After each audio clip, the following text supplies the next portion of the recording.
Good afternoon, and welcome to Divergent's Microsoft Ignite highlight reel. My name is Emily Carlson, and I'm a principal consultant with Divergent. I oversee the technology practice. And last week, my team had a great opportunity to attend Microsoft Ignite and work with all of the leadership within Microsoft and product managers to really get a feel for where the products are going, the new advancements within Azure, and many other key components that we're excited about from a solution perspective and from an internal IT perspective. So we wanted to bring these to you to be able to really give you what we felt were some of the great highlights that were announced at Microsoft Ignite last week. On the team, on the phone with me, I have my tech trio. So, Jose, if you wouldn't mind advancing the slide a couple. On the phone with me, I have Jeff Baker, Mike Bright, and Jose Maldonado. And Jeff, I'm going to hand it over to you now to do some introductions and to jump right into the content. Okay, I'm Jeff Baker. On the picture, I'm the one on the right, the bald guy on the right. I've been with Divergent for 2 years now, focusing mainly on Teams. I'm a Microsoft certified 365 expert, but we're focusing on Teams, DLP, Autopilot. So we're doing deployments and everything. Jose? Hello, everyone. I'm Jose Maldonado. I'm also a Microsoft SME, 15 plus years experience. I consider myself a student of all things Microsoft, and I've been with Divergent close to 2 years. And I'm still excited about getting to speak with you all about Ignite. Hey, good afternoon, guys. This is Mike Bright. I'm consultant with Divergent with about 14 years of healthcare IT experience, trying to learn, as Jose said, all things Microsoft as we move forward with a lot of the cloud-based implementations. Have been with Divergent for about 3 months and have been specializing in Windows deployments as well as Office 365.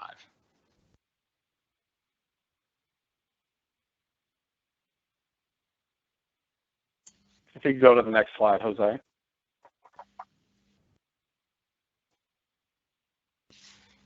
As of right now, the end of service countdown clock is really moving along. 59 days, I believe, we have left until January 2020 when the SQL servers, the Windows servers, the Windows 7 devices, they all go end of life. So the SQL Server 2008, 2008 R2 are already at end of life. So we need to be advancing and moving forward to Windows 10, 2019 Server, SQL 2019, so we can help with that process. As it says here, options are available.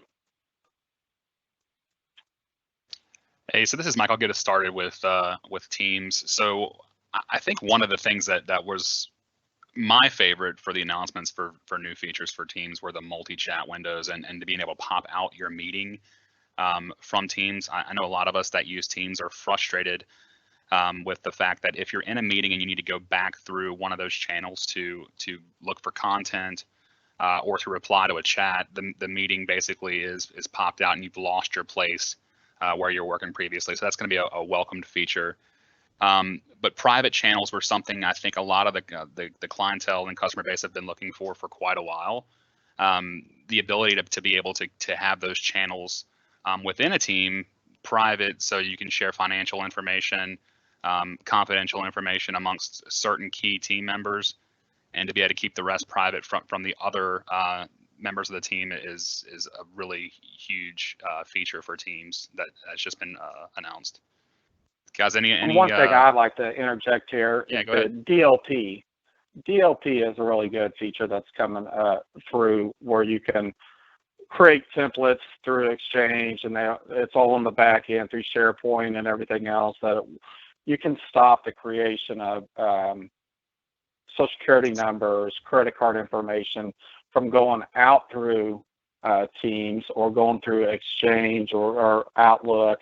You can stop that now. So you can just type in a word to create a policy in place now, to where you can, if it's whatever Surface, if that word you don't want to be used at a company, type that in there, and it will stop everything. It'll give them an error, say, hey, you can't be using this. So that's one big thing that I loved. And then the Outlook integration, where you can do the emails back and forth from your Outlook. You can bring it into your channel also, and then you can email outside of your channel back into the others. So it gives you a little bit more of integration between the two, and you're not having to pop out all the time. Yeah, the Outlook integration. Pinning, yep. Go ahead. Yeah, the Outlook integration is going to be a huge time saver, because I know myself, I would have to pull attachments out of an email, drop them into SharePoint, and then collaborate on them in Teams. And then if I wanted to send that attachment back to somebody in the company, I'd have to take it out of SharePoint, reattach, or send a link into SharePoint. There were just multiple steps. So to Jeff's point, you can share content, whether it's from Outlook to Teams or back to Outlook from Teams. So I thought that was awesome. Yeah, so and they've added the retention policy too. Go ahead, Jose. Hey, yeah, I just wanted to chime in real quick. So, we all were involved with the implementation of Teams at Divergent, and I was excited as well. I think you were as well, Jeff, when we started using the product, because it did so many more things than Skype for Business did. I come from a background where not only clients, but me myself have used Slack, right? Which Slack, there are a lot of Slack features in Microsoft Teams. And I was happy to see that they did bring or enable the private channels, because of the fact that you could have a whole team. However, if you wanted only select members of that team to be on a particular channel, then that channel would be locked, as it was in Slack. And it was very convenient, because you can isolate just a specific concentrated group that's working on a specific topic into a channel, and then only those members had access. But when I saw just these features rolling out at Ignite, it seemed to me as if Microsoft Teams can be like the ultimate eagle eye, sort of, into your daily work life by just logging in, seeing the different dashboards, whether it be your help desk program or other tools, Salesforce, all the plugins that they already have and the others that they are working on, and the connectors. So the email integration to me was a big deal. What about information barriers, Jose? Any thoughts on those?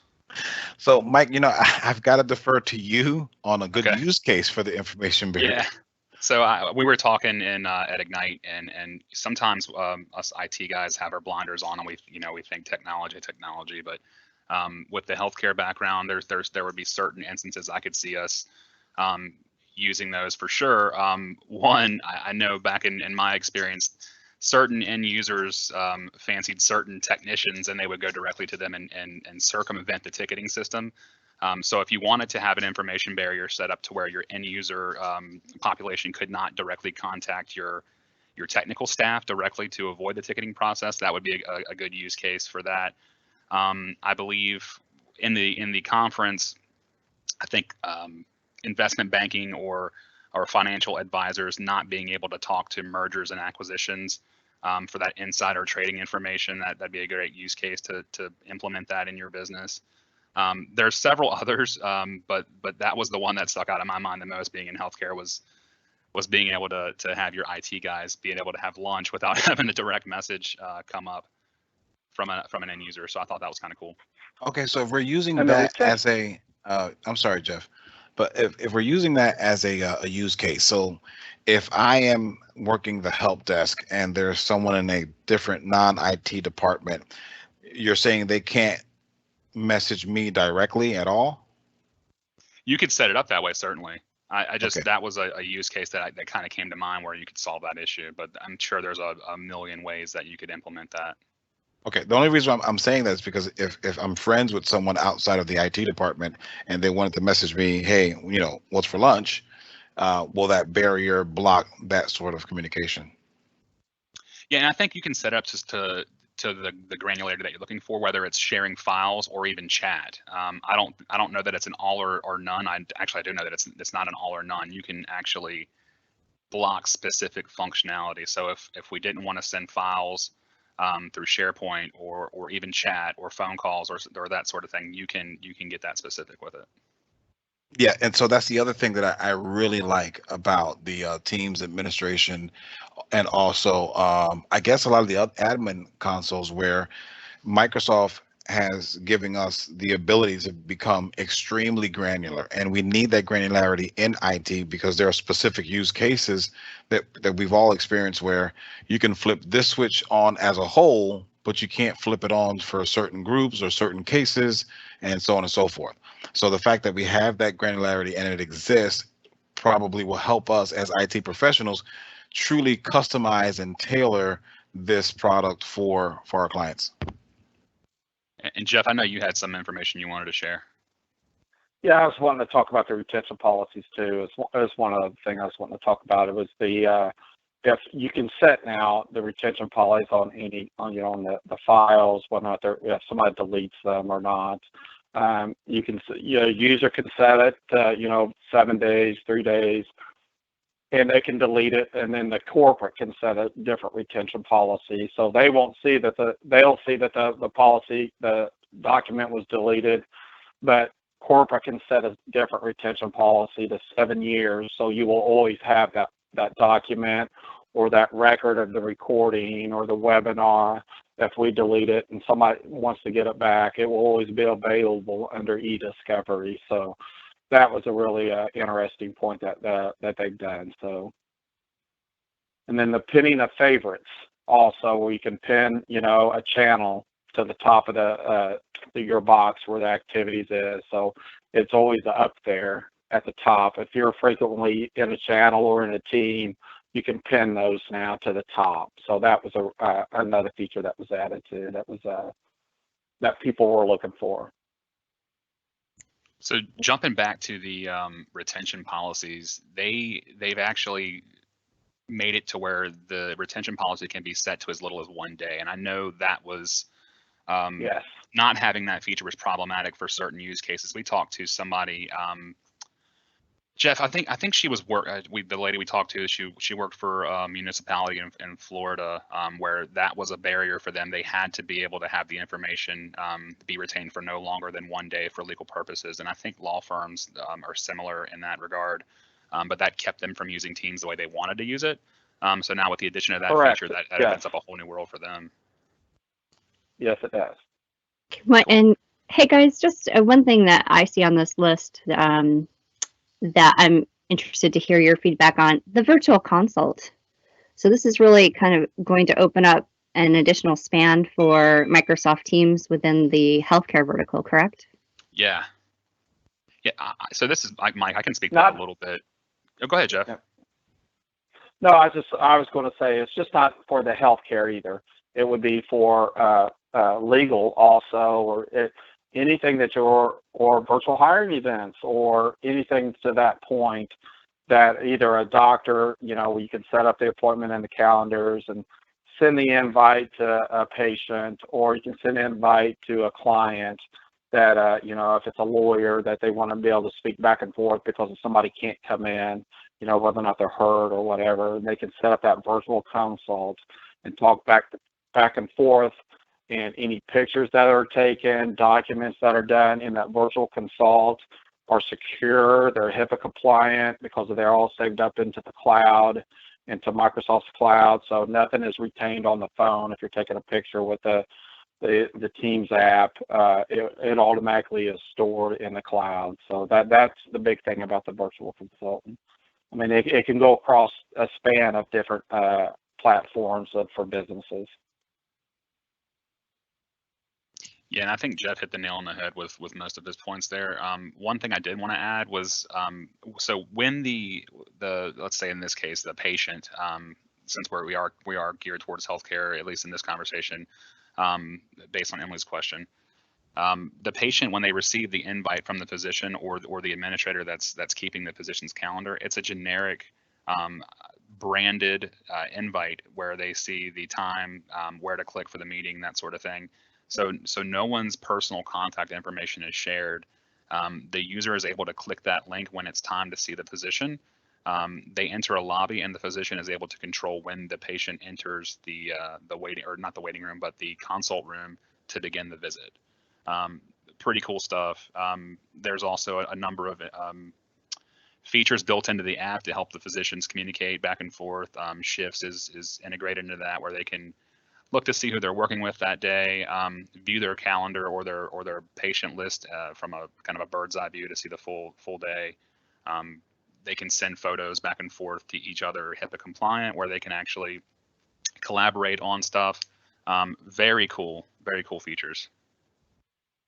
Yeah, so One thing I'd like to add real quick. I watched the demo of the virtual console, and I had heard so much about it, but it did really come through and live up to the hype and expectation, at least according to how the demo went. And I saw the different scheduling. I saw they explained the clinician to clinician, clinician to patient, secure messaging, the delegation, where if there's a virtual consult that's scheduled from a clinician to a patient, but then that clinician for some reason becomes unavailable, there's a delegation piece that now there's another clinician that can take basically run the consult themselves in place of the initial or original doctor. So I thought that was really unique.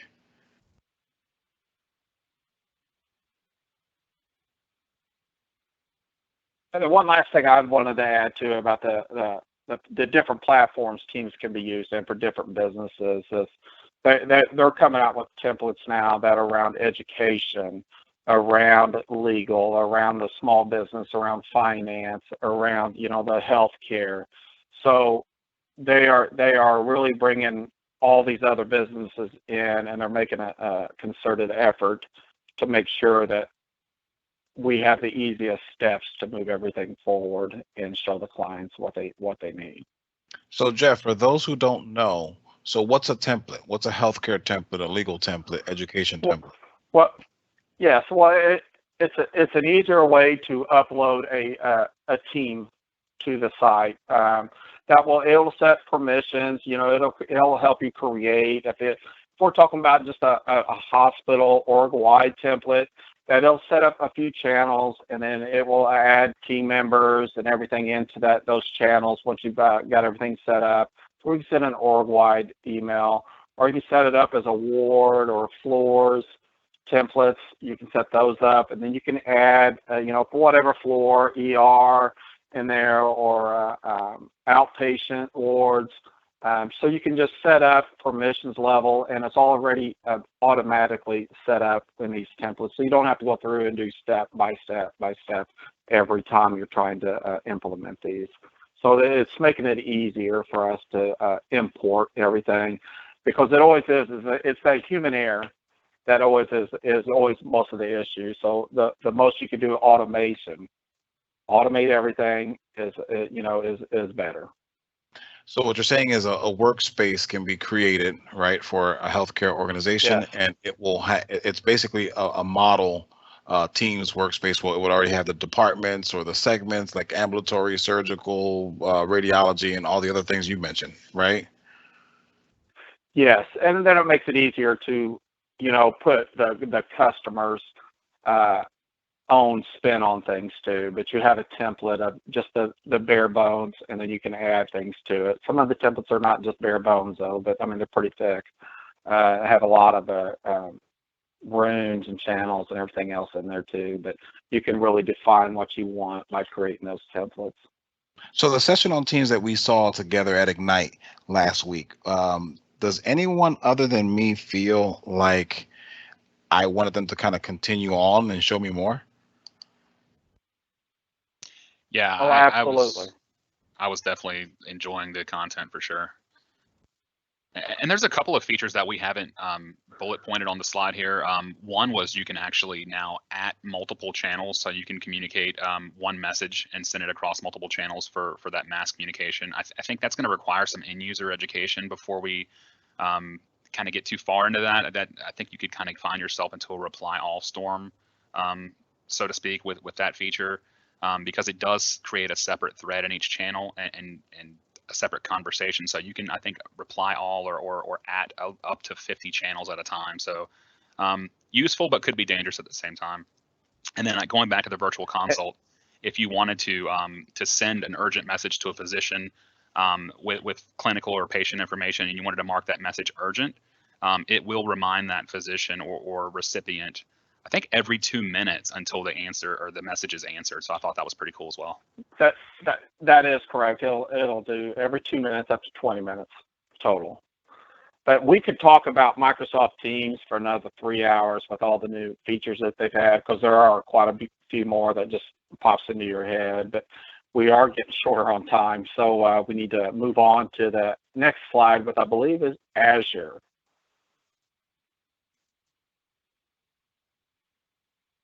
All right, guys. So speaking of Azure, so Azure was one of the big winners at Ignite, and what I mean by big winners, it was mentioned over and over and over again. I wish I had one of those counters that can count how many times they mention a specific word, but Azure was a big focus point at Ignite. And that's only because they've come out with Azure Arc, right? So Azure Arc is simply where you could have multi-cloud services, you could have on-prem infrastructure, and you could have Azure Stack devices, which is another new feature and you can manage it from from a central location on the web, on the cloud, and to have granularity into what specific sites, systems are doing and their performance, and run analytics, right? Analytics was another big winner. Actually, I think analytics was the #1 word mentioned at Ignite last week. But so with Azure Arc, basically you can set up your sites. If you have AWS cloud, if you've got Google's cloud, if you have Azure, you can see it all from the Azure Arc console or dashboard. And it includes, whether you have servers on site, so on-prem, but it's not limited to Windows, it's also Linux servers. So they really have added a lot of cross-platform components to be able to connect them all through Azure. Then you have the Azure Stack Hub. So you have Azure Edge Computing, and basically it's just a hybrid hybrid cloud on-prem solution where you can get certain devices. Microsoft has they displayed 2 of them. One was the size of a regular 27-inch rack server, and the other one was the size of like one of the small desktop minis, where essentially you can have this device connected or fully disconnected from the cloud, but have that whole Azure platform and experience. Again, there's more information that's going to come out, because I'm not sure if some of those devices are all fully available at this particular time, but the fact that they've put that together and they have the devices that can hold and process this type of data is just amazing. You have Azure Sentinel, and that was just really on that point. It was really amazing to see them run that Azure down into that mine, down into the bottom of the mine, and people still have access to the cloud. I mean, that was just a really cool thing to see that they're thinking out of the box. I would have never thought, well, we need to make sure that guy down there at the bottom of the mine, or that machine at the bottom of the mine, needs to be able to communicate back to the cloud. So I mean, that's on that point alone was just really amazing. I thought you have a tracking number on that Stack Hub already. You don't have that yet? No, I do, but it's for next year.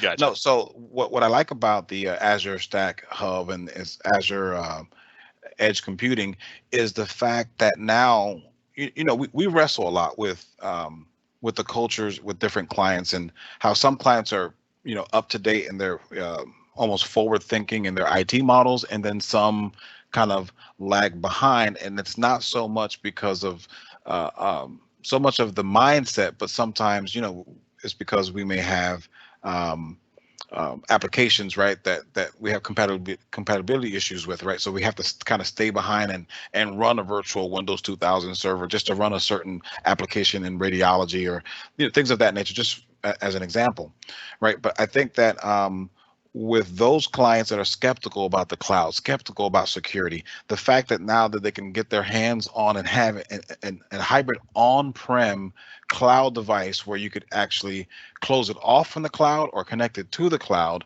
and be able to have almost like that intranet type of uh, uh, model when it comes to that Azure Stack Hub. And again, you're bringing the cloud into like an intranet form if you choose to have at your or in your environment, but you have this one device that everything can connect to. So I think that as we get more information on this, we're able to kind of tackle those that cultural shift, from legacy to almost modern, right? That digital transformation. I think we're able to tackle that by giving our clients more information about the new technologies that make them feel more comfortable in transitioning over. Okay, so we also have Azure Sentinel, which essentially is a central dashboard or console for security, being able to manage the security of all Azure devices, servers out there, all at the click of a button. What I like about this as well is just like the Azure Arc, it's a one-stop shop for security and for the devices, and it's cross-platform, right? So that was another big thing.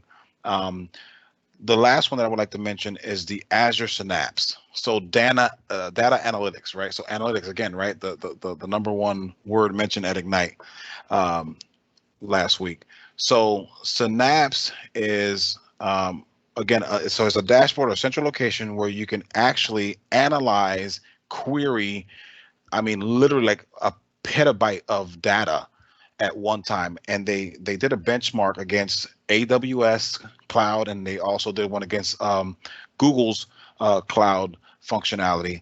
And not to say who came in second or third, but there was some of the other services competitors where the query took maybe 9.5 minutes or 11 minutes, and with Azure Synapse it literally went through a petabyte of data within, I think, 7, 8, maybe 9 seconds. Did I get that right, Mike? Yeah, it was like 9 seconds. Yeah, and it just sifted through all of this data.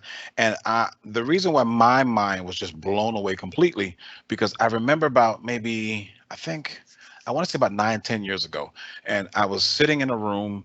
I was in the support uh, infrastructure, and I was talking to some of the guys, and I was saying to them, well, the next step up, and we went from megabyte to gigabyte, and then the next step up will be petabyte, and then eventually we get to yottabyte, and we were looking at these things as if our children's children would be the ones being able to have that much data somewhere, or the ability to store that much data.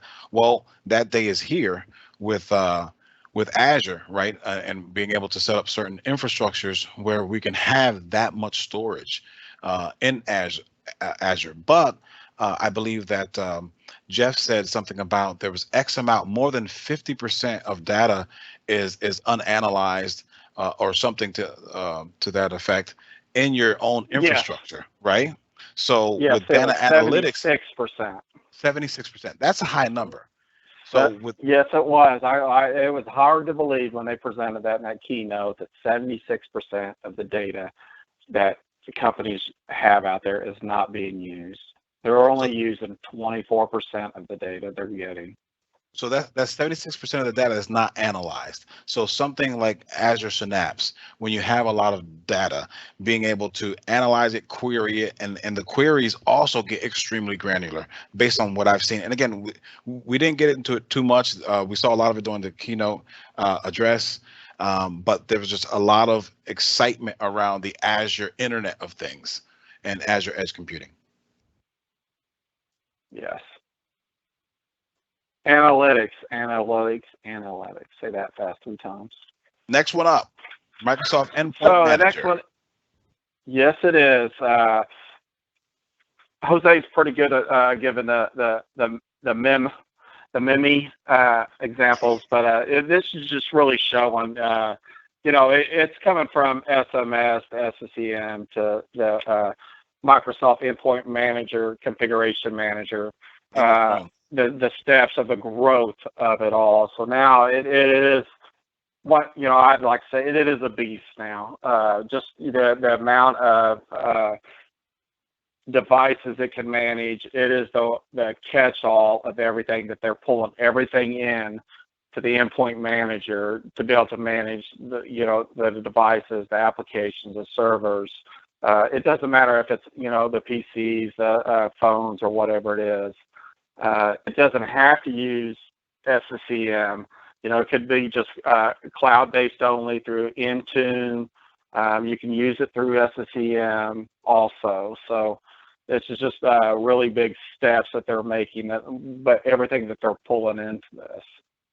Yeah, so they've rebranded it right to the Microsoft Endpoint Manager. That encompasses not only SCCM but also Intune. So just to kind of layer it out a little bit, Jeff. So licensing. So people say, "Oh, I'm not licensed for Intune." Well, if you have licenses for the current branch of SCCM, then you're licensed now under Microsoft Endpoint Manager for Intune, right? So it gives you a dashboard to see all your devices. When you go into the dashboard, you could actually, when you go into the MEMCM, which is the Microsoft Endpoint Manager Configuration Manager portion of the dashboard, you can see what the workloads are in Intune for a particular device when you select certain devices, right? It also, of course, is going to manage mobile devices, but again, you choose what tool is best to manage what. So let's say for me, laptops, desktops, and possibly servers, I probably would use the MEMCM. You might use Endpoint for more of the mobile devices, meaning cellular devices, so on and so forth, and tablets, or those devices that need light management, or some of the BYOD devices out there currently, even though that with the Microsoft Endpoint Manager, that will change. That model will completely change, where you can bring your own device, whether you want to use MEMCM or you want to use Intune, which they're referring to as MEMI. So you got Device Explorer also inside of the Config Manager side of Endpoint Manager. So now you can go into the analytics. They have a desktop analytics portion of it. Again, analytics being the winning word at Ignite, where you can now monitor the timeline of a device. So you can go to a certain device, see what has happened or occurred, the events with that device, the boot times, and then it gets more granular than that. So when it comes to the boot times, you can click on the boot time of that specific device and see what the boot time is and what's running, what are the processes, what are the applications that are running, starting, ending during that boot time. So now IT can take a look at, the administrators can take a look at what exactly could be hindering an 8-minute boot time, let's say, and then how can we curtail it, all from a click of a button. We can manage it right then and there, along with like a crash.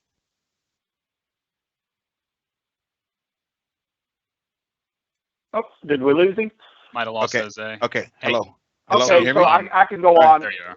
Okay, hold on. So we have the unified management also that is well used. We can manage Edge. You can manage your deployments, your mobile devices. You can go to the intelligent security part of it. We can manage BitLocker, the security baselines, the advanced analytics, that desktop analytics. That's what we keep talking about, analytics.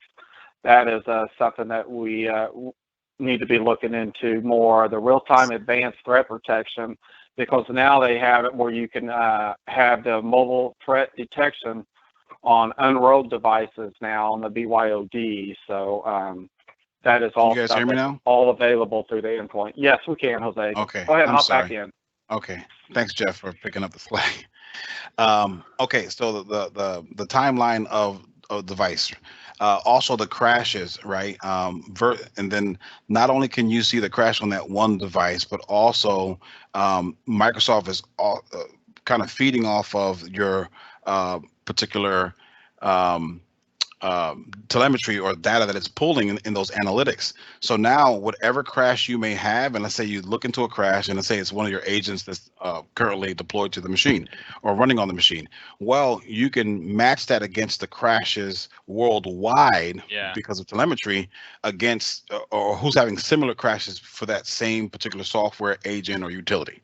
So I thought that was like, I don't know, to me working in SCCM for a while, it just kind of blew my mind. Not to mention now that because based of on this new technology, we're able to have the autopilot and things of that nature. And Mike, I might let you speak more on the autopilot piece, but we've reduced even operating system deployment times by 85%. Yeah, I thought the timeline piece was really cool, being able to match the crashes up against other tenants in the cloud, seeing what others are experiencing as well. I thought that was extremely cool. One of the other things that I saw on the dashboard that stuck out in my mind, you've touched on a little bit already, but I think it was the user employee experience. So you're able to actually go in through analytics to see how your end users are using their technology. So are they using technology in a modern way? So you can actually tell if users are collaborating on documents by emailing them to one another or if they're co-authoring through Teams. You can see if they're engaged in group chat conversations or if they're collaborating on documents, that sort of thing. So you actually have a dashboard that will give you that information on how your end users are using the tools that you're providing them all through this interface, which I thought was really cool. So and Mike, then the other one. Oh, go ahead. Sorry. I had a Yeah, question. So you talked about the user experience, but I did hear, and I'm not sure that I'm understanding it correctly. User experience versus technology experience, because they're two different ones, and you can see it in the same console.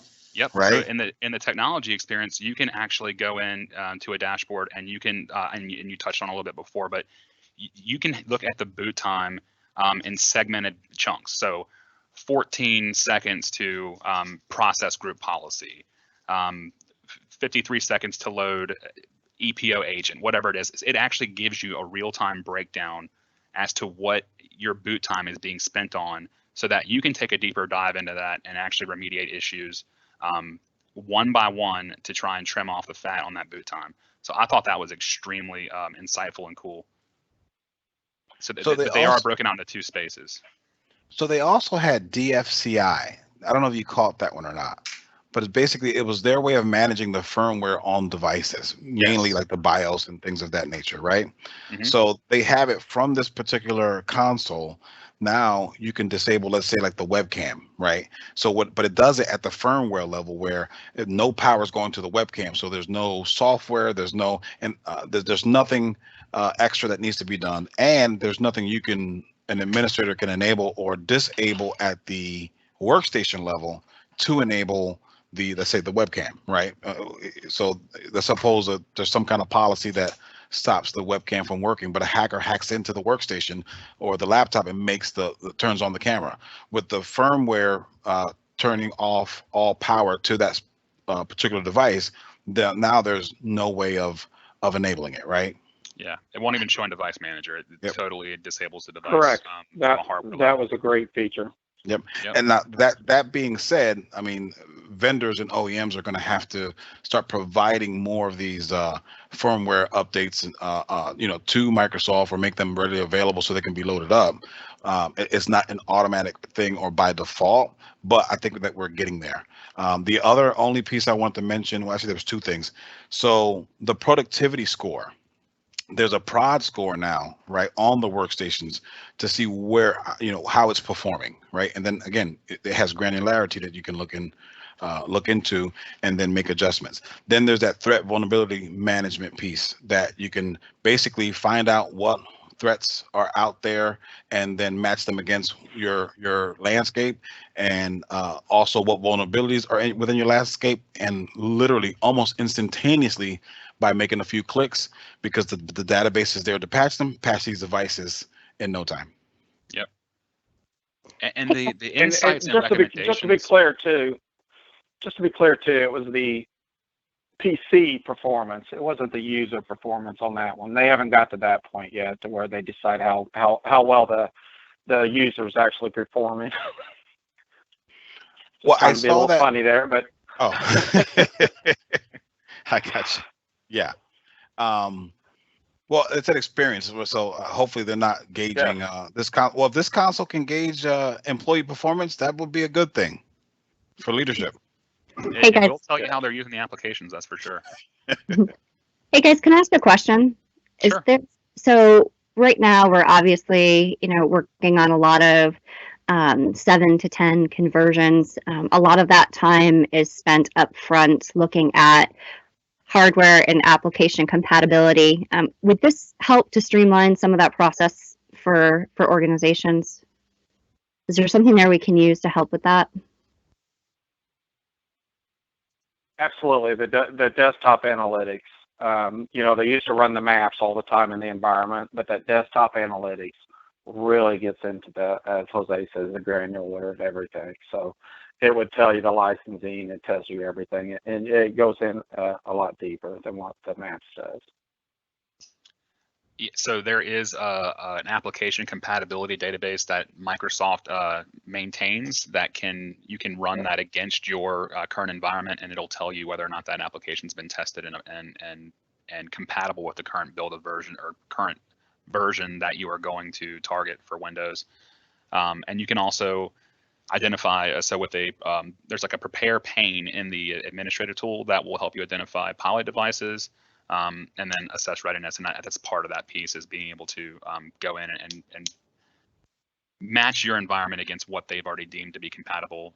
It'll identify pilot devices based on criteria that you set, so that way you're always preparing for that next rollout, that next build, and you're ahead of the game. So the culture of project work based on process is where they were really focusing. Where it's not a start and end. You're constantly evolving. You're constantly preparing for the next feature set update. So that's not necessarily a start and finish anymore, where you set it and forget it. You've got to constantly be monitoring that stuff, and this tool allows you to do that. And in our consultancy, right, we've done that with we've said that to clients, right? So someone needs to be specific resources identified and tasked with having to figure out what's coming next in the feature update, so they're constantly testing and ready for the next version of Windows 10. However, Mike, I think you and I sat in a session where they said, hey, if you're going to go ahead and do pilot testing or testing, let's say on version 1903, that's the version you're going to now in your environment. So pick about maybe 20% of those test machines or devices and deploy 1909. That way you can gather benchmarks on both, on the current version that you're deploying and the next one that's in the pipeline. That's amazing. That's great. All right, guys, you have given us some. Oh, go ahead, Jeff. Just want to add two things on this slide before we move on. Is that the Microsoft did say too, which was really interesting, that if you have an app that's on Windows 7 that's not compatible with Windows 10, we just need to submit that to them, and they will fix it for free to get it to Windows 10. And same way for the web. If you're not using Microsoft Edge, they want you using Edge. And if you have a web app that's not compatible with Edge, or you think it's not, like Mike was saying, they have a database of everything that they know is compatible, and they said they will fix that for free also. So those are two really good points that need to be stressed to all the clients. And the last thing about the endpoint management is the full stack integration, where it's role-based admins now. you know, you don't have to have a server admin or a system admin, or it's, you know, you have an Exchange admin, you have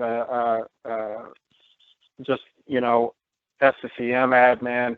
You can get to that granularity now. So just the integration into endpoint is seems like it's going to be a good process going forward. So to Mike's and Jeff's points, when it comes to app compatibility, there's also hardware compatibility, and the Microsoft Endpoint Manager will also block devices that are not compatible with the OS or image that you're trying to deploy. However, it also can search, and you can create device drivers for that particular hardware, and then it will unblock those devices almost automatically. But there is one thing that's not about Endpoint Manager. I know we're short on time, but I did want to mention, Emily, with Azure. So they do have like Azure Quantum, right? So it's basically geared towards quantum computing, which is something that we never really could actually conceive of or even realize what it actually is. But they've been working on, you know, this Azure piece, along with, I believe it's 10-bit, I believe is the name of the company, but working towards this quantum computing, or should I say quantum inspired computing. They have a language called Q Sharp.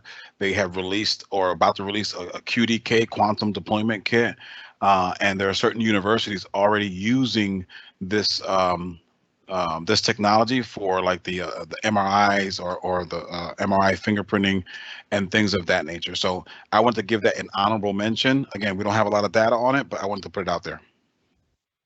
And can I just toss one more thing out, Emily? I know we're short on time.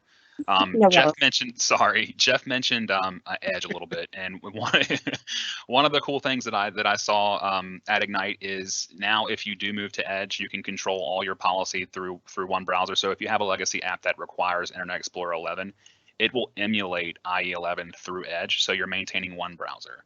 So I thought that was very cool for enterprise customers. Just wanted to make sure I mentioned. Jeff, you got a third pivot in there you want to throw in?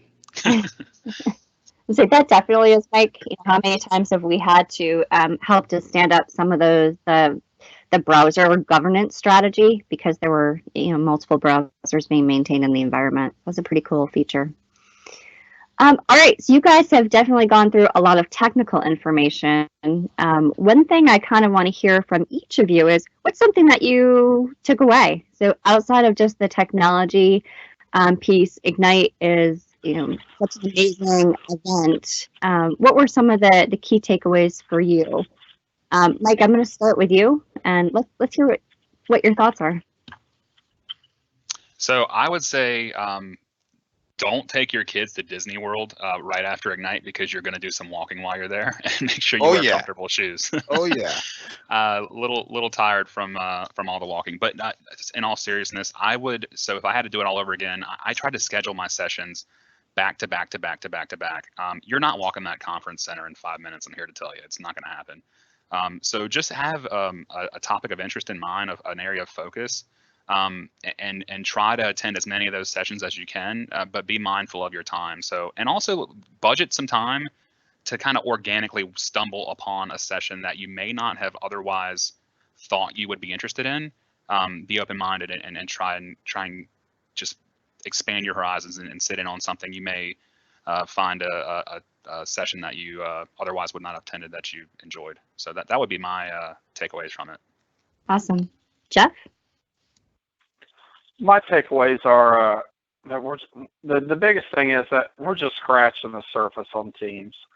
It's just a glaring right at you. It's just, there is so much possibilities in Teams with the Graph Explorer, with, you know, just everything that's going on with it. You know, bringing those apps in, also the siloed of the apps. It's just, you know, getting all that analytics to be brought into Teams too. It's just, we're just scratching the surface of what can be done in there. That was a big takeaway for me. And the other big one was for me, I really hate to preach about it, was the Edge. is that, when a client goes to you now and says, I can't use Edge, it's not very well, it doesn't run good, my app won't work.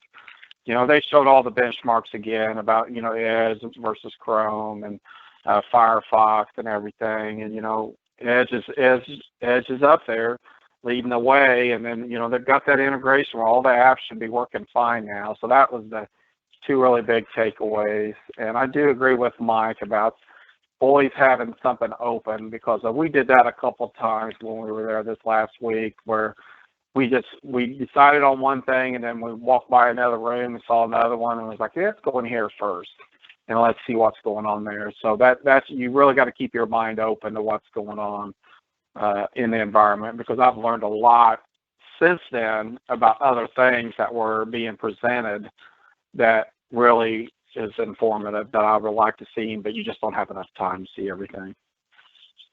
Gotcha. Jose? Okay, I would say that I didn't do any session crashing, but I did. So I have to say, I feel that everything that I wanted to learn at Ignite, my brain is just not big enough for all of it. So I did order one on Amazon yesterday and it's coming next week. But I think that the solutions that we can offer now to clients based on this new technology, it's just like Jeff said, so we're only scratching the surface here, and I think we really need to spend time. I think IT consulting firms really need to spend time developing all of these newer solutions and staying just like we encourage our clients that after we leave, after rolling out Windows 10 or some sort of other technology, that you'll always have to be researching and developing what's coming next. You need to know what's coming next and kind of drive your technology in that direction, or at least in the direction that you've strategized, right, with your leadership and so on and so forth. So I think that consulting firms on the other side, or the flip coin of that, should also be finding out how to crack, how to break, how to decipher all the new technology, so that we can figure out how we can tailor any and all of it for a client. Doesn't mean that the client has to buy it, but we should have the information readily available. And I don't want to think of it in terms of sales, but I sold furniture years and years and years ago for a brief amount of time, of course. And I was trained where they said one of the key things into selling any type of thing is knowledge of the product. So that's what we need to be mindful of, and not just take a little bit of information and try to just run out there and just hand it out, like pamphlets or leaflets. But we really need to learn it and figure out what can we extrapolate from this big block of technology. What parts are relevant to our customers, right? So. Great. All right. Well, it sounds like you guys really had a great time. We're going to open it up for some questions now. We do have one that's in the box. So what are some potential use cases or reasons for information barriers in Teams? So I tried my best to give a couple of use cases off the cuff. I know Jose shot holes in one of them with the IT staff and end user. I go back to the one for investment services. So your financial advisors should not be talking to your merger and acquisition folks, so you don't have that insider trading type of deal going on. I think one of the potential use cases for it could potentially be if you've got a team of sales associates and that may have a conflict of interest or competing. You'd want them to not collaborate on certain times, or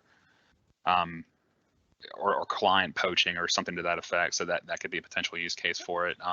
Guys, I don't know if you've got any others at the top of your head. Well, I spoke with somebody in the legal field when we were down there, and this was a perfect use case for him, because they know some lawyers in their divisions they're not allowed to talk to each other because there is some cross platforms and cross finances that they use.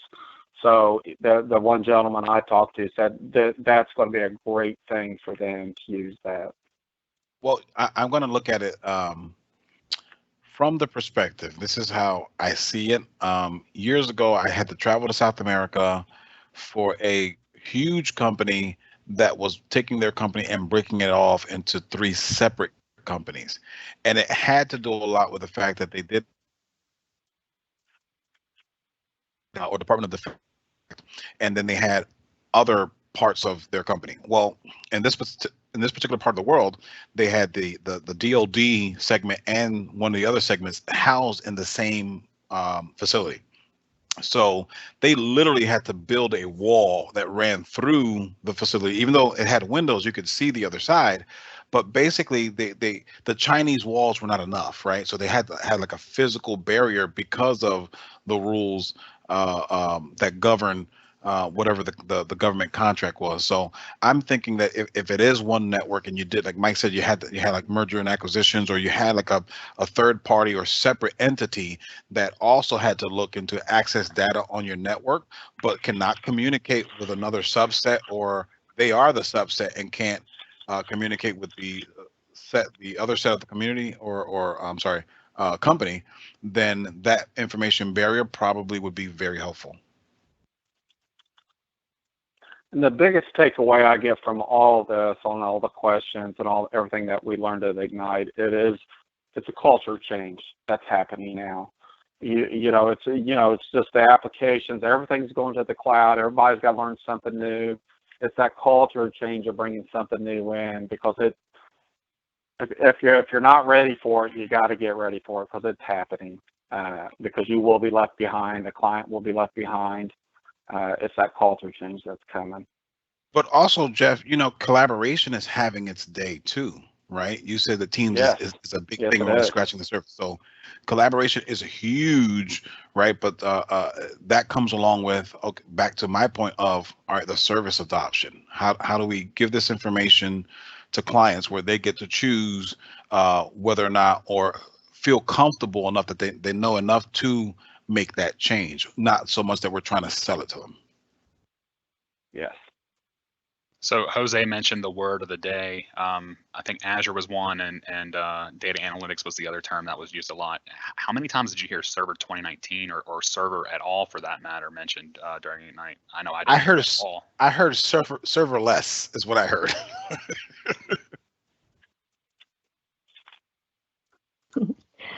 All right, you guys. Oh, go ahead, Jeff. No, I was just going to chime in there really quick on that Server 2019. I mean, you can see that the progression. I mean, it wasn't mentioned very much at all. And if you go to the certification paths that they have, 2019's been out there for 2 years now, I believe, and they do not have a certification path for 2019 anymore. So they are going away from the actual server names. When it comes back up, it'll be something else here in the future. So. All right, Stay great. tuned. Stay tuned. So I guess you guys want to go back next year then? Absolutely. Please. Yeah. I'm already pre-registered. Yes. All right, so am I. All right. Well, thanks you guys for your perspective and the information sharing coming out of Ignite. If there's any additional follow-up questions from any attendees, please feel free to reach out. We'll happily get on the phone and have a conversation. If you want to learn a little bit more about one specific topic, it sounds like collaboration and analytics were hot buttons at Ignite this year. So I'm sure it's something that we'll continue to hone in and have conversations around as we see the new technologies and the updates being pushed from Microsoft. So Jeff, Mike, Jose, thanks for sharing the technical content. Thanks everybody for attending. We appreciate it. And I hope everyone has a great weekend. Thanks, you guys. Thanks. Thank you. Thanks.